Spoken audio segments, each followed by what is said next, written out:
E para poder repercutir esses números divulgados aí pelos bancos norte-americanos, eu chamo agora o analista de investimentos da Ecoval Corretora, o Gabriel Molo. Gabriel Molo, e me desculpe se eu estou aqui cometendo alguma gafe e indelicadeza na pronúncia, que eu não quero que isso ocorra. Gabriel, bem-vindo sempre aqui na nossa programação, meu querido. Obrigada aí pelo seu tempo, por estar aqui para a gente conversar um pouco sobre esses resultados. Obri- Obrigado, Débora. Eu que agradeço. A pronúncia está correta, é assim mesmo. Tá ótimo. Então, Gabriel, vamos lá. Eu quero entender do teu ponto de vista o que mais chamou a sua atenção nesses números que foram divulgados, né, dos grandes bancos americanos até agora. A leitura geral, né, primeira vista, a gente tem uma leitura de resultados muito fortes, mas com esse alerta que vem junto para risco de bolha, que leitura o mercado deve fazer desse contraste, praticamente, que a gente vem agora, logo nessa abertura da temporada de balanços? A divulgação dos balanços, né, foi muito boa, acima da expectativa, mas realmente, né, quando a gente fala do setor de inteligência artificial, ele tem subido muito, de uma maneira muito rápida, e isso começa a acender o alerta de muitos investidores que nós temos uma possível bolha. Então, o maior alerta, né, para os investidores é olhar atentamente para as ações, para as empresas em que eles estão investindo, para ver se realmente o aumento dos lucros e o aumento da receita condiz com a valorização do preço.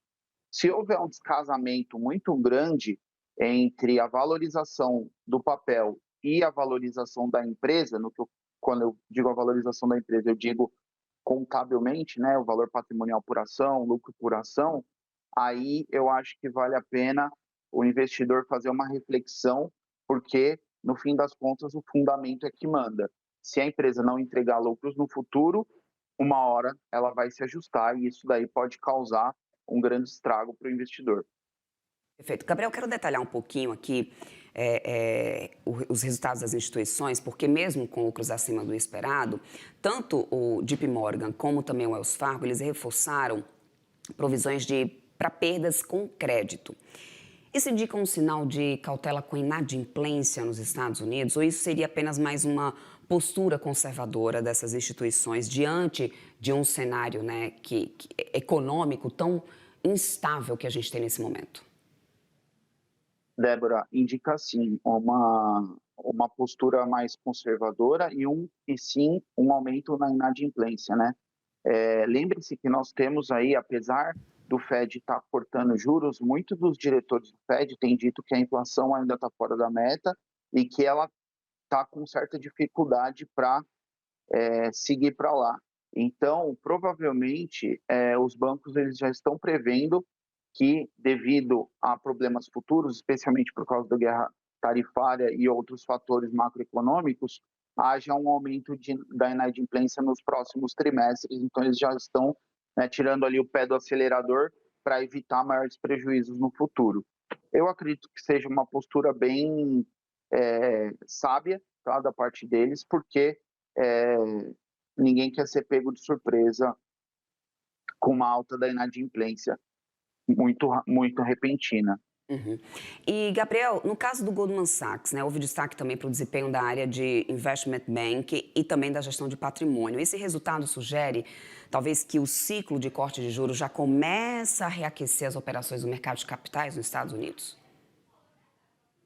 Sim, isso mesmo, né? Você vê que à medida que você tem os cortes acontecendo, né, a, as mesas estão começando a trazer o dinheiro que estava alocado na renda fixa para a renda variável, e isso faz com que o mercado lá suba, né? Tanto é que o S&P tem batido recordes sistematicamente, tá? E não só isso, né? Mas você tem novos IPOs e novas operações acontecendo. Então vale a pena, né? Ficar de olho, né? Já que o Goldman Sachs é um dos líderes do mercado nesse serviço, né? De asset management e investment banking. E eu acredito que isso deve continuar à medida que a taxa de juros lá nos Estados Unidos continua caindo. E quanto à resposta do mercado, Gabriel, porque ontem a gente teve os papéis, né, dos grandes bancos, inclusive, reagindo bem a esses balanços que foram divulgados, mas há algumas análises mostrando alguma dúvida em relação à sustentabilidade dessa trajetória, né, de alta desses resultados, principalmente para o final desse ano. Ah, o mercado já deve começar a precificar, então, uma desaceleração de lucro no quarto trimestre para os grandes bancos lá fora? Já, Débora, ontem mesmo, né, ele já teve um movimento significativo nesse sentido, e eu acredito que, devido a essa postura mais conservadora sobre o crédito lá nos grandes bancos lá nos Estados Unidos, o mercado já começa a precificar que os lucros para o quarto tri não vão ser tão altos quanto foram agora, tá?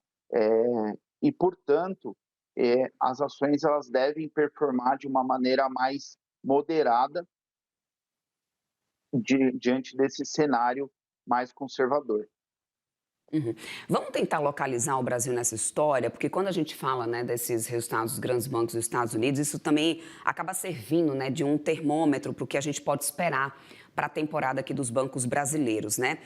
Nessa situação, há paralelos possíveis em termos de inadimplência, custo de funde, talvez? O que a gente pode esperar diante desses resultados agora já divulgados? Para a temporada de balanços do setor bancário aqui no Brasil? Olha, para o setor bancário aqui no Brasil, eu ainda acredito que nós estamos um passo atrás dos Estados Unidos, né?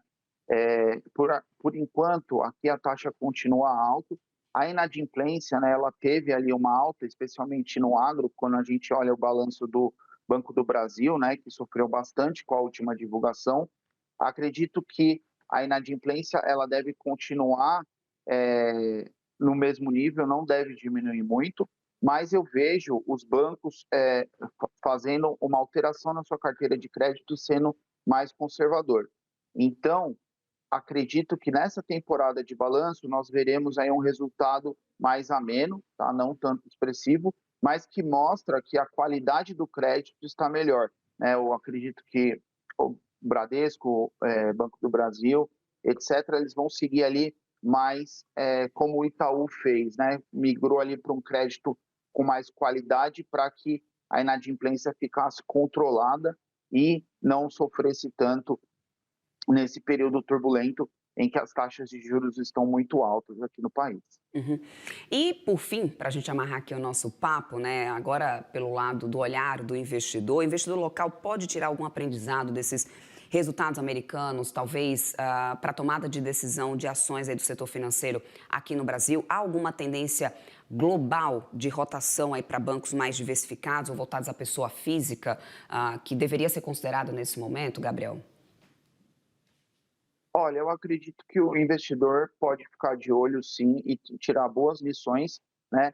Porque se esses grandes bancos eles estão adotando uma postura mais conservadora, isso significa que eles estão vendo um caminho mais difícil no futuro, tá?